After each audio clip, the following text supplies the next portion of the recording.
Morning sunlight streamed through the windows of a white suburban house in Connecticut, illuminating Jennifer in her pharmacy uniform. As she fixed her hair in front of the mirror, she sensed that another fulfilling day was about to begin. After 10 years working as a pharmacist, she felt deep satisfaction in her job supporting the health of her community. "Good morning, beautiful," came Kevin's voice from the kitchen. Her husband worked as an engineer at a local construction company and had made it his habit to brew coffee for his wife every morning. 3 years into their marriage, their relationship had matured from the passionate love of their early days into a stable affection based on deep trust and understanding. "Thank you, honey," Jennifer said as she came down to the kitchen and accepted the warm coffee cup. "Mom might call today. We couldn't meet last Sunday." Kevin nodded as he added sugar to his coffee. "Your parents seemed well when we saw them last time." Jennifer's parents, Robert and Dorothy, were a typical middle-class couple who had raised their daughters with loving care. They cherished their monthly family dinners together, and Jennifer found comfort in the peaceful atmosphere of their home. "Yes, Dad's been obsessed with his gardening, and Mom seems busy with her book club," Jennifer smiled.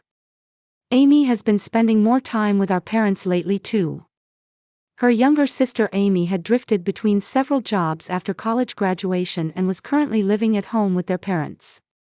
There wasn't anything particularly wrong, but she seemed unable to find her path. The sisters maintained a good relationship, not especially close, but they cared for each other in the way normal sisters do. When Jennifer returned from work, she enjoyed gardening in the backyard with her husband. With spring's arrival, the flowers they had planted together were beginning to bloom beautifully. Kevin carefully tended to the roses while talking about future plans. "Next year, I'd like to remodel this house's kitchen," he said, brushing dirt from his hands. "A kitchen with a larger counter where you can enjoy cooking more." "That sounds wonderful," Jennifer replied while watering the tulips. "And by then?" She smiled a bit shyly. "Maybe we'll have a little addition to our family." Kevin's face lit up.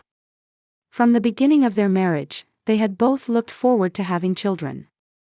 While they didn't have concrete plans yet, they both held expectations about becoming parents. On a weekend evening, Jennifer visited her parents' home. Amy joined them, and the family of 4 gathered around Dorothy's home cooking. The conversation was pleasant, with Robert enthusiastically talking about the pottery class he had recently started, and Dorothy sharing her thoughts about books she had read in the neighborhood book club. "Jennifer seems as busy as ever," Dorothy said, looking at her daughter's face. "But you look happy, and that's what matters most." "Kevin is such a wonderful husband," Jennifer smiled. "Every day is fulfilling, and I feel truly blessed." Amy quietly continued eating, occasionally nodding to her sister's story. "Can you imagine making $10,000 a month just from YouTube, all from home? That's exactly what I did with Reddit stories. No face, no voice. Check the link in the description if you're curious." There was no particular emotion visible in her expression as she naturally participated in the family conversation.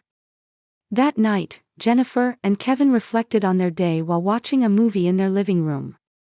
The fireplace warmly illuminated the room, and the two felt comfortable in each other's presence as they snuggled under a blanket. "It was another good day," Kevin said, holding his wife's hand. "Yes, it really was," Jennifer rested her head on her husband's shoulder. "Everyone in our family is healthy, we have stable jobs, and we love each other. What more could we ask for?" Outside the window, the quiet residential neighborhood spread out in the night.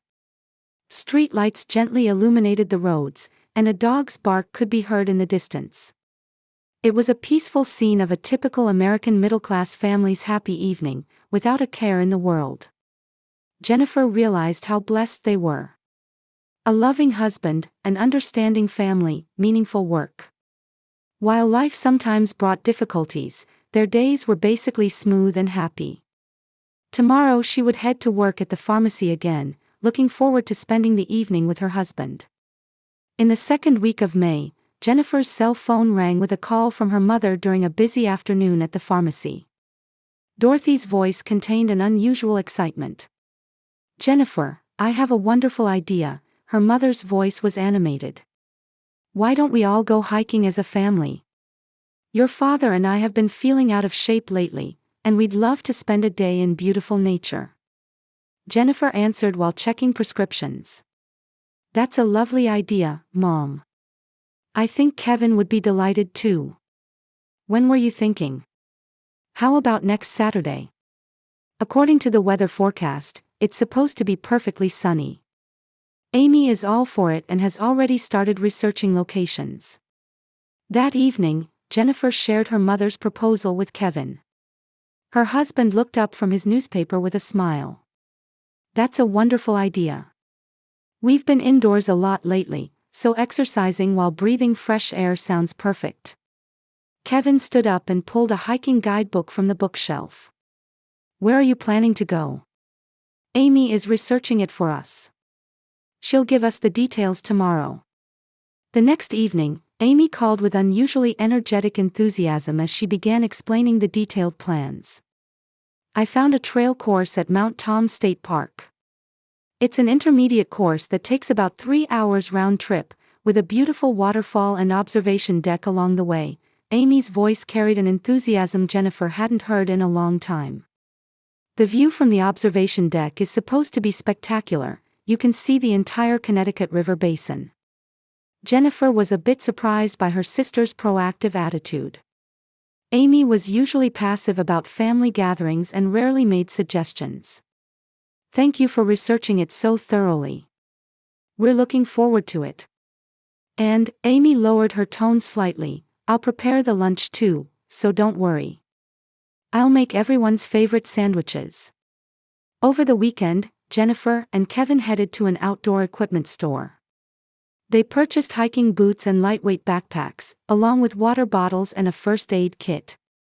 The middle-aged female clerk, who seemed like an experienced hiker, gave them careful advice. "Mount Tom State Park is a beautiful place," the clerk smiled. "The view from the observation deck is especially wonderful. But please be very careful near the cliffs." "Cliffs?" Jennifer asked with some concern. "The observation deck is on top of rocky cliffs. There are safety barriers, but you still need to be cautious. But the scenery really is breathtakingly beautiful." After returning home, Jennifer called her parents. Robert answered the phone, but his voice had an unusually tired quality. "Dad, are you okay? Are you feeling unwell?" "No, I'm fine," Robert cleared his throat. "I just haven't been sleeping well for a few days. But I'm really looking forward to the hiking trip." Then Dorothy took the phone. Her mother's voice also seemed a bit more subdued than usual. "Are you tired too, Mom?" "Not at all," Dorothy quickly denied it. "Amy has been making plans, and we've been helping with preparations. I'm happy that we'll have time to spend together as a family after so long." After hanging up, Jennifer told Kevin about her parents' condition. "Dad and Mom have seemed a bit strange lately. They sound tired and lack their usual energy." Kevin looked up from his newspaper with a thoughtful expression. "It might be age-related. But maybe they have some worries." "Worries?"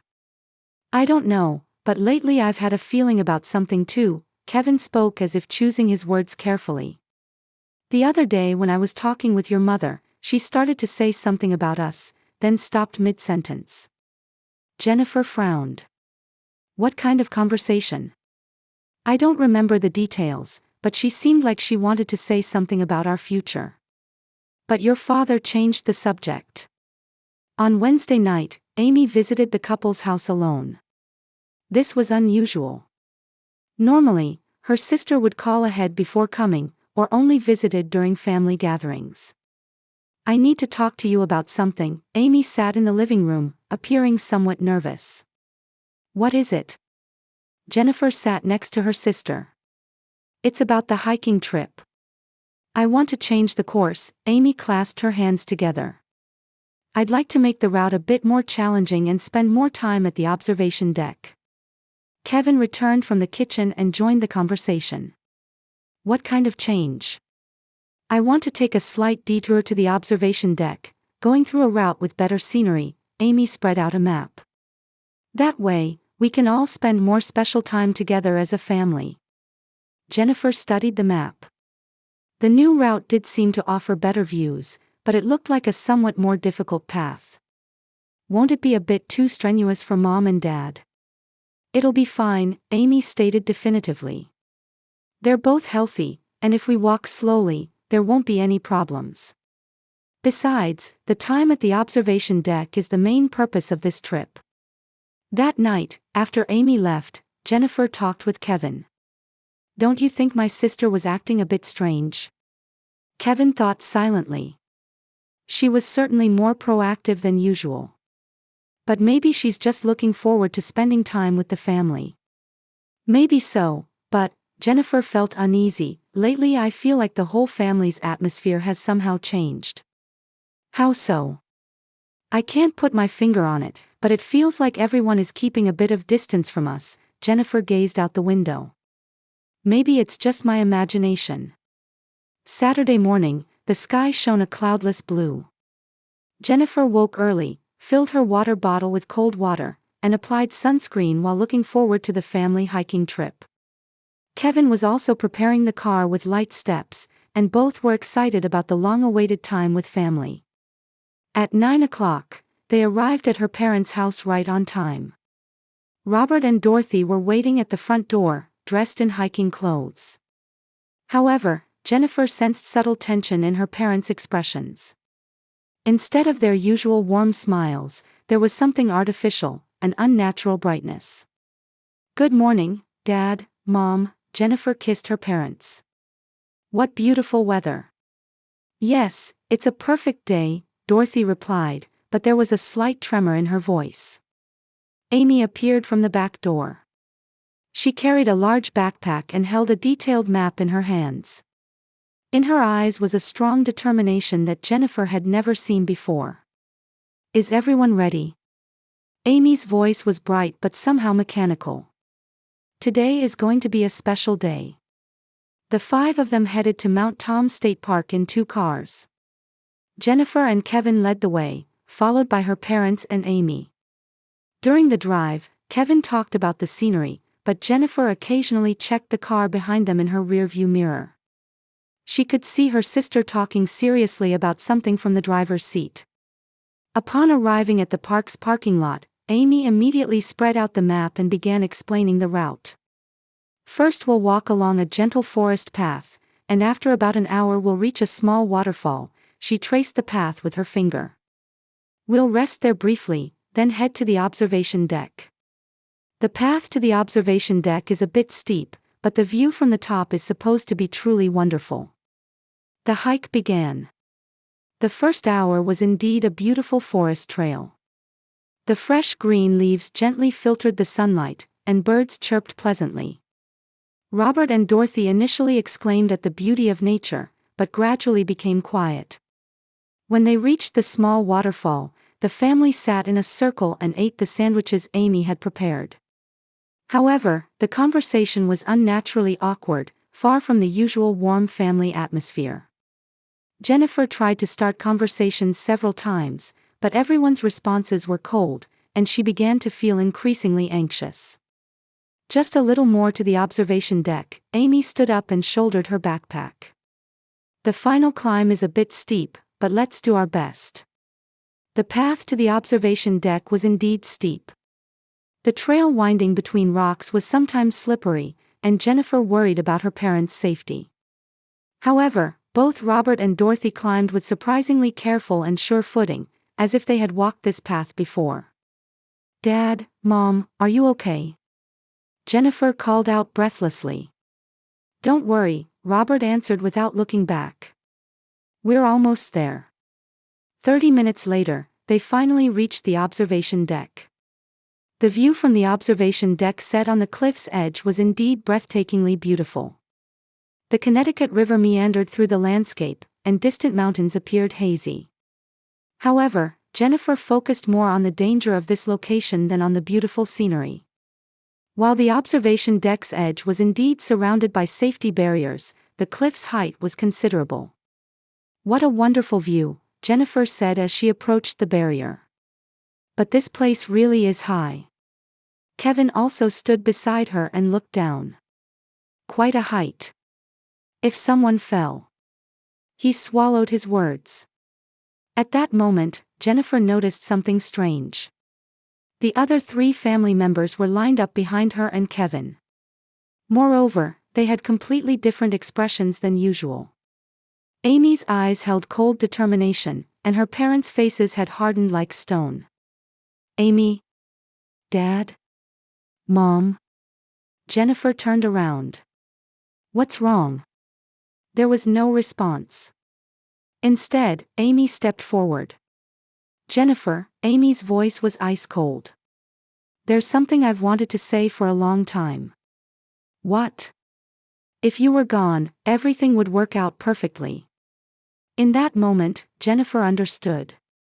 But by the time she understood, it was too late. Amy pushed her back hard with both hands, while Robert and Dorothy simultaneously rushed toward Kevin. Jennifer. Kevin's cry echoed across the cliff. The 2 of them went over the safety barrier and tumbled down the rocky cliff. Jennifer hit her back violently against a rock partway down, almost losing her breath. Kevin also struck his head on a large rock, and blood flowed.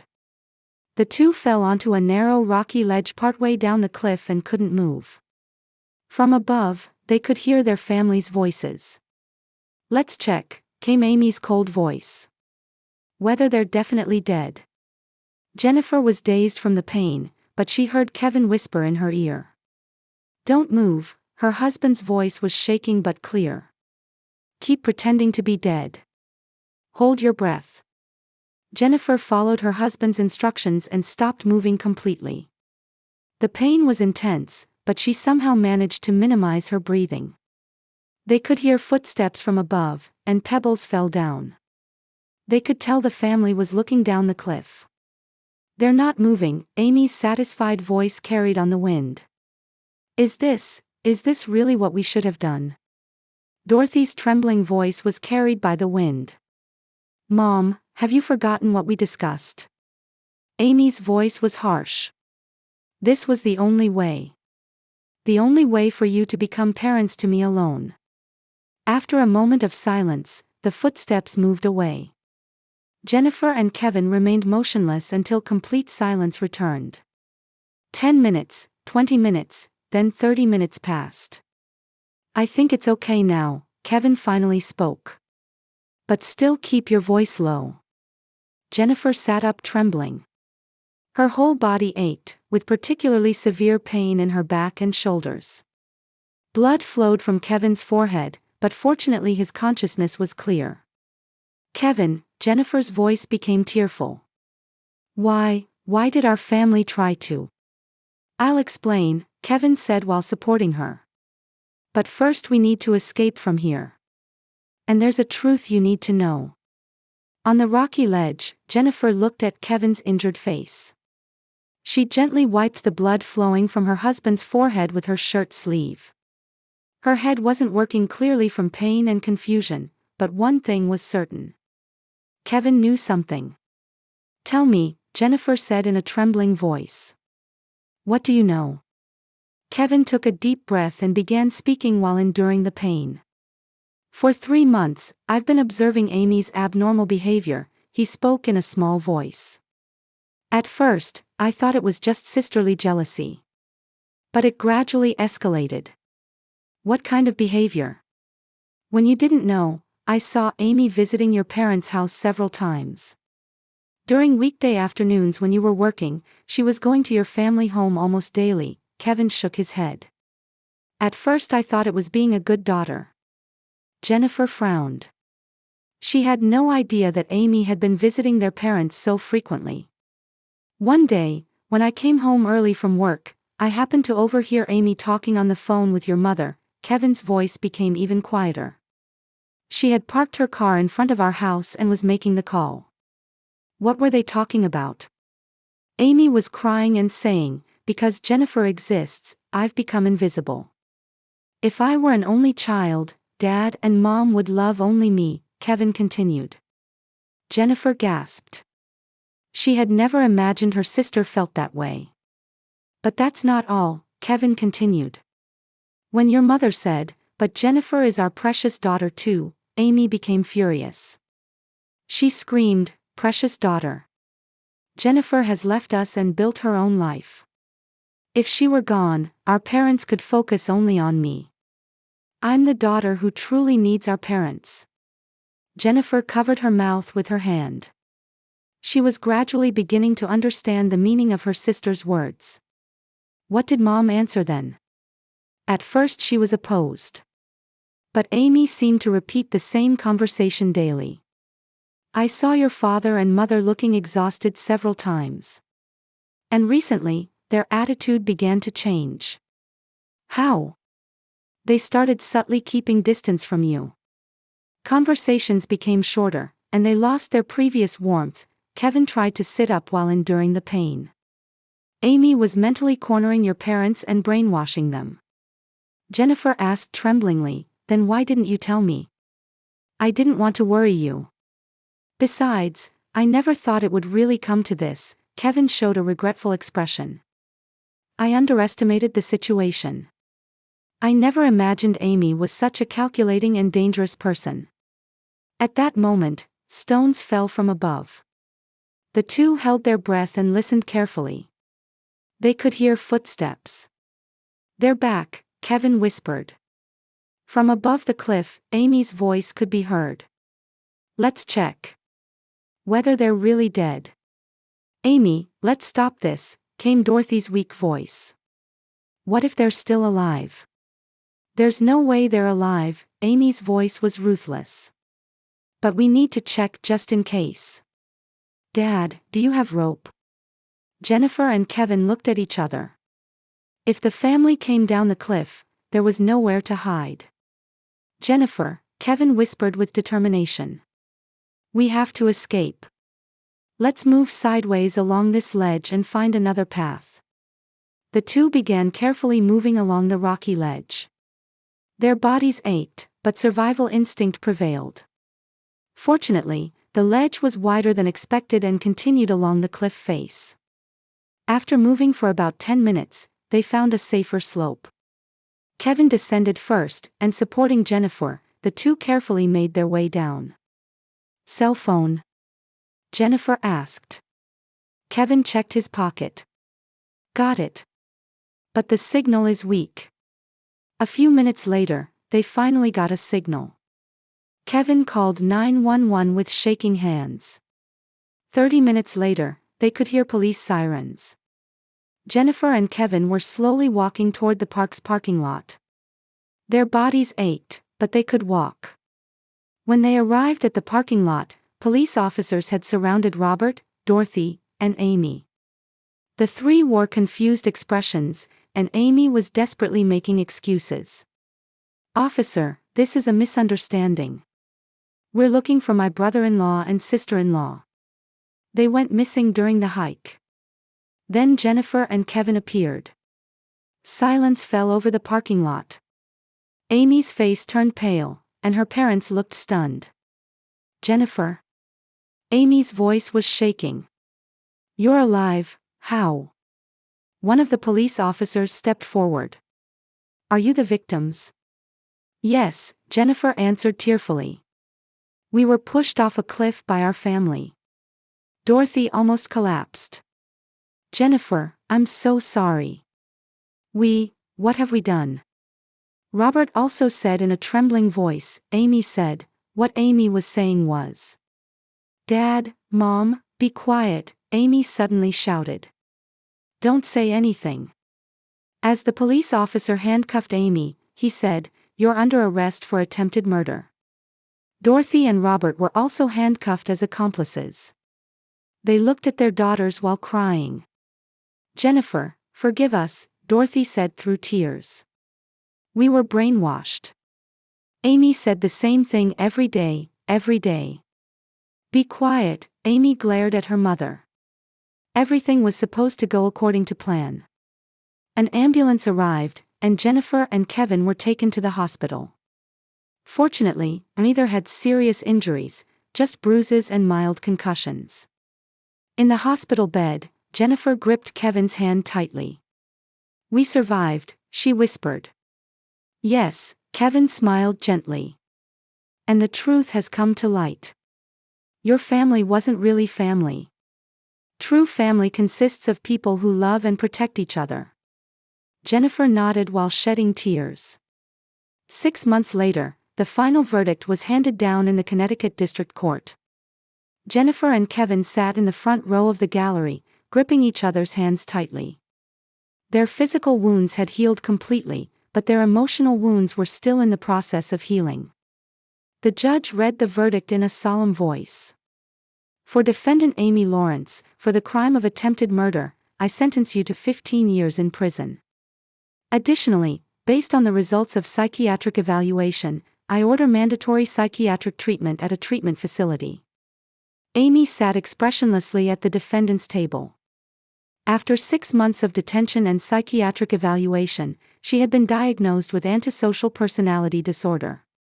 According to doctors' testimony, Amy's prospects for recovery were extremely low, and social reintegration would be difficult. For defendants Robert Lawrence and Dorothy Lawrence, for the crime of aiding attempted murder, I sentence each to 5 years in prison, suspended for 3 years. However, you are required to perform 2 years of community service and attend psychiatric counseling. Jennifer felt complex emotions hearing her parents' sentence. There was anger, of course, but she also felt deep sadness. The psychiatric evaluation had proven that her parents' judgment had been severely impaired by long-term psychological manipulation.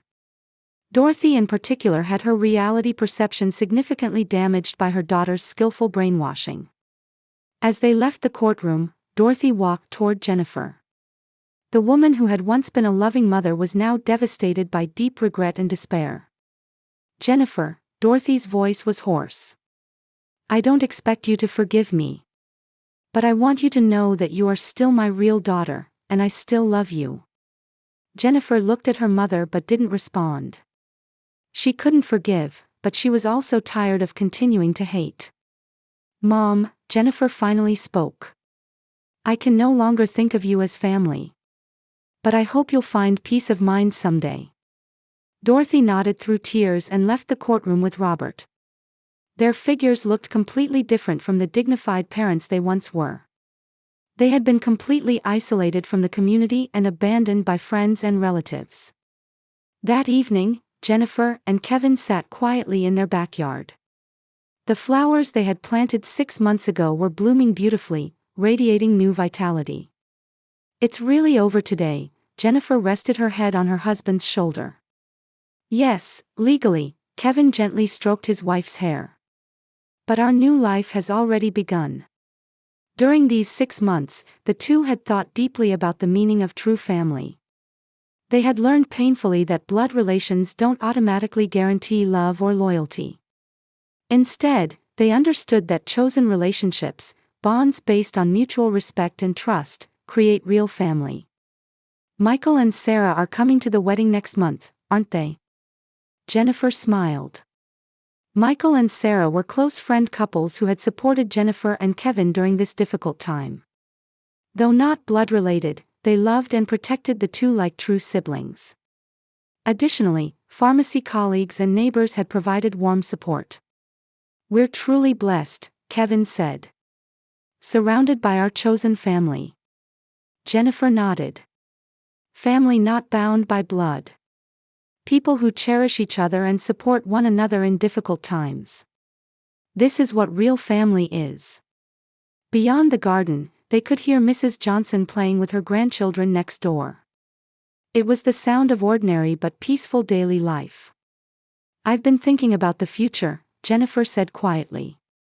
"When we become parents, I want to teach our children what real love is like. That you don't have to obey unconditionally just because you're blood-related." "That's a wonderful thought," Kevin embraced his wife. "Our children will be raised with love and respect."